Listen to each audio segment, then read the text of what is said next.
আসসালামু আলাইকুম সুপ্রিয় দর্শক, চলে আসলাম এই মুহূর্তে পাওয়া সবচেয়ে গুরুত্বপূর্ণ আবহাওয়ার নতুন খবর নিয়ে। আজ 21শে নভেম্বর বৃহস্পতিবার এবং আগামীকাল 22শে নভেম্বর শুক্রবার কেমন থাকতে পারে আগামী 24 থেকে 48 ঘন্টার আবহাওয়া।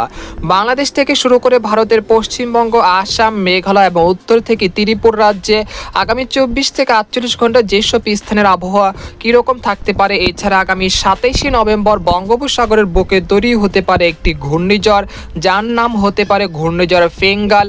এটি ভারতের দক্ষিণ ওড়িশা থেকে তামিলনাড়ু যে কোনো উপকূলে আঘাত আনতে পারে।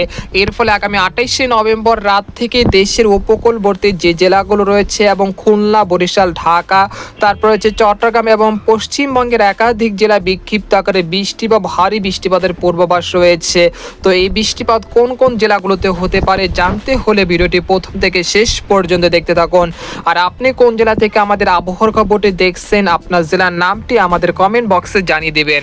আর সবার আগে সবার প্রথম সঠিক আবহাওয়ার খবর জানতে আমার চ্যানেলটিকে সাবস্ক্রাইব করে রাখুন। এবার জেনে নেওয়া যাক এক নজরে। বন্ধুরা, এই পর্যায়ে আমরা সরাসরি উপগ্রহ চিত্রে চলে আসলাম। তো আপনারা দেখতে পাচ্ছেন যে এই মুহূর্তে দেশের 8 বিভাগের 64 জেলার আবহাওয়া পরিস্থিতি স্বাভাবিক রয়েছে। কোথাও তেমন বৃষ্টি বা ভারী বৃষ্টিপাতের কোনো সম্ভাবনা দেখা যাচ্ছে না। একই সঙ্গে দেখতে পাচ্ছি পশ্চিমবঙ্গ, ভারতের আসাম, মেঘালয় এবং উত্তর থেকে ত্রিপুরা রাজ্যের সবকটি জেলার আকাশ কিন্তু প্রায় পরিষ্কার রয়েছে। কোথাও তেমন মেঘ আনাগোনা নেই, অর্থাৎ পরিষ্কার আকাশ এবং রোদ ঝলমলে সারাদিন ছিল। এইবার রাতেও কিন্তু পরিষ্কার আকাশ থাকতে পারে, তবে রাত্রে 1 থেকে 2 ডিগ্রি সেলসিয়াস তাপমাত্রা কমতে পারে। এর ফলে শেষ রাত থেকে হালকা থেকে মাঝারি ধরনের কুয়াশা, একই সঙ্গে তীব্র শীতের অনুভূত হতে পারে রংপুর, ঠাকুরগাঁও, দিনাজপুর, পঞ্চগড়, তারপর হচ্ছে দেবীগঞ্জ, তারপর হচ্ছে জলঢাকা, তারপর কুড়িগ্রাম। এই অঞ্চলগুলোতে শেষ রাতের দিকে হালকা থেকে মাঝারি ধরনের কুয়াশা, একই সঙ্গে তীব্র শীতের অনুভূত হতে পারে, অর্থাৎ তাপমাত্রা থাকতে পারে 15 থেকে 16 ডিগ্রি সেলসিয়াসের আশেপাশে। একই সঙ্গে এখানে দেখতে পাচ্ছি রাজশাহী, সিংড়া, বগুড়া, তারপর হচ্ছে মহাদেবপুর, চাঁপাইনবাবগঞ্জ, সিরাজগঞ্জ, তারপর হচ্ছে পাবনা। এই অঞ্চলের তাপমাত্রা থাকতে পারে প্রায় 14 থেকে 15 ডিগ্রি সেলসিয়াসের আশেপাশে। একই সঙ্গে শেষ রাত থেকে সকালের দিকে চাঁপাইনবাবগঞ্জ, রাজশাহী, বগুড়া, তারপর সরিষাবাড়ি, সিরাজগঞ্জ এই অঞ্চলের 2-1 স্থানে ঘন কুয়াশা দেখা মিলতে পারে। এদিকে ময়মনসিংহ বিভাগের খবর বলতে গেলে এই মুহূর্তে ময়মনসিংহ বিভাগের সবকটি জেলার আকাশ প্রায় পরিষ্কার থাকতে পারে এবং রাত্রে কোনো বৃষ্টি বা ভারী বৃষ্টিপাতের সম্ভাবনা দেখা যাচ্ছে না। একই সঙ্গে সর্বনিম্ন তাপমাত্রা থাকতে পারে 15 থেকে 16 ডিগ্রি সেলসিয়াসের আশেপাশে। একই সঙ্গে সরিষাবাড়ি, তারপর শেরপুর, জামালপুর, তারপর হচ্ছে নদী অববাহিকার বেশ কয়েকটি জেলায় কিন্তু সকালের দিকে হালকা থেকে মাঝারি ধরনের কুয়াশার দেখা মিলতে পারে। সেই সাথে সিলেট বিভাগের কথা বলতে গেলে এই মুহূর্তে সিলেট বিভাগের সবকটি জেলার আকাশ পরিষ্কার রয়েছে। কোথাও তেমন বৃষ্টি বা ভারী বৃষ্টিপাতের সম্ভাবনা দেখা যাচ্ছে না। শেষ রাত থেকে সকালের দিকে হালকা থেকে মাঝারি ধরনের কুয়াশার দেখা মিলতে পারে মৌলভীবাজার, তারপরে লাখি, তারপর হচ্ছে এখানে রয়েছে নাসিরনগর, তারপর রয়েছে হাবিবগঞ্জ, ব্রাহ্মণবাড়িয়া, ইটনা, তারপর হচ্ছে জয়ন্তাপুর, কানাইঘাট, বারলাখা। এই অঞ্চলের বেশ কয়েকটি জেলায় কিন্তু সকালের দিকে হালকা মাঝারি কুয়াশার দেখা মিলতে পারে। আর ঢাকা, খুলনা, বরিশাল বিভাগের কথা বলতে গেলে এই সব অঞ্চলের তাপমাত্রা থাকতে পারে 14 থেকে 17 ডিগ্রি সেলসিয়াসের আশেপাশে, অর্থাৎ তাপমাত্রা বেশ খানিকটা নামতে পারে ঢাকা বিভাগেও, অর্থাৎ রাত্রিকালীন যে শীতের তীব্রতা রয়েছে সেটা কিছুটা বৃদ্ধি পেতে পারে। এবং শেষ রাত থেকে সকালের দিকে খুলনা বিভাগের ঝিনাইদহ, তারপর যশোর, শাইলকোপা এই অঞ্চলে 2-1 স্থানে হালকা মাঝারি কুয়াশা পড়তে পারে। এছাড়া ঢাকা বিভাগে তেমন ঘন কুয়াশার দেখা নাও মিলতে পারে। আর চট্টগ্রাম বিভাগে, পার্বত্য চট্টগ্রাম বিভাগে একেবারে রাঙ্গামাটি, বিলাইছড়ি, খাগড়াছড়ি এই অঞ্চলে এবং কুমিল্লা, নোয়াখালী এই অঞ্চলে 2-1 স্থানে শেষ রাত থেকে সকালের দিকে হালকা মাঝারি কুয়াশা দেখা মিলতে পারে। আর পশ্চিমবঙ্গের কথা বলতে গেলে এই মুহূর্তে পশ্চিমবঙ্গের সবকটি জেলার আকাশ পরিষ্কার রয়েছে। একই সঙ্গে শেষ রাত থেকে সকালের দিকে এখানে রয়েছে বর্ধমান, তারপর হচ্ছে মালদহ, তারপর হচ্ছে মুর্শিদাবাদ, কৃষ্ণনগর এই অঞ্চলে 2-1 স্থানে হালকা মাঝারি কুয়াশা পড়তে পারে সকালের দিকে। এই পর্যায়ে আপনাদেরকে জানিয়ে দেবো যে আগামী 5 দিনে আবহাওয়া কীরকম থাকতে পারে সেটা এক নজরে দেখিয়ে দিচ্ছি। আগামী 5 দিনে দেশের কোথাও তেমন বৃষ্টি বা ভারী বৃষ্টিপাতের সম্ভাবনা দেখা যাচ্ছে না, তবে রংপুর বিভাগে 2-1 স্থানে গুড়ি গুড়ি বৃষ্টিপাতের সম্ভাবনা রয়েছে, যেটা খুব সামান্য। আর এদিকে দেখতে পাচ্ছি ভারতের ত্রিপুরা রাজ্য তেমন বৃষ্টিপাতের সম্ভাবনা নেই, অর্থাৎ দেশের 8 বিভাগের 64 জেলার আবহাওয়া পরিস্থিতি স্বাভাবিক থাকতে পারে আগামী 24 তারিখ পর্যন্ত। আপনারা দেখতে পাচ্ছেন যে পশ্চিমবঙ্গের কোথাও তেমন বৃষ্টি বা ভারী বৃষ্টিপাতের সম্ভাবনা দেখা যাচ্ছে না।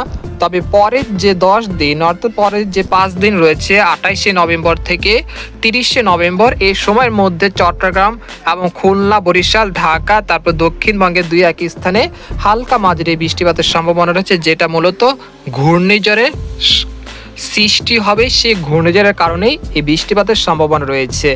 এই পর্যায়ে আপনাদেরকে জানিয়ে দেবো যে ইউরোপিয়ান আবহাওয়ার যে পূর্বাভাস রয়েছে মেঘের বার্তা, সেখান থেকে আপনাদেরকে একটি পূর্বাভাস দেখিয়ে দিব, যেটা জিএফএস এর পূর্বাভাস। তো আপনারা দেখতে পাচ্ছেন যে এখানে জিএফএস এর মডেলের পূর্বাভাসে দেখা যাচ্ছে যে এই মুহূর্তে একটি ঘূর্ণাবর্ত সৃষ্টি হতে যাচ্ছে, যেটা আন্দামান দ্বীপপুঞ্জের কাছে। এটি দক্ষিণ বঙ্গোপসাগরে এটি আগামী 22 তারিখ অর্থাৎ আগামীকাল 22শে নভেম্বর সেই ঘূর্ণাবর্তটি শক্তি বাড়িয়ে লঘুচাপে রূপ নিতে পারে। এরপর 23শে নভেম্বর সেটি সুস্পষ্ট লঘুচাপে পরিণত হতে পারে। এরপর 24শে নভেম্বর সেটি নিম্নচাপে রূপ নিতে পারে। আর 25শে নভেম্বর এটি দক্ষিণ পূর্ব বঙ্গোপসাগরে এসে এটি শক্তি বাড়িয়ে ঘূর্ণিঝড় রূপ নেওয়ার আশঙ্কা রয়েছে এবং 25 থেকে 26শে নভেম্বর এটি প্রবল ঘূর্ণিঝড় রূপ নেবে। আর এর নাম হবে ঘূর্ণিঝড় ফেঞ্জাল। এটি সৌদি আরবের দেওয়া নাম। এটি সম্ভবত গতি থাকতে পারে ঘন্টায় 90 থেকে 80 কিলোমিটার। এটি সরাসরি ভারতের বিশাখাপত্তনম এবং তামিলনাড়ুর যে কোনো উপকূলে আঘাত আনতে পারে।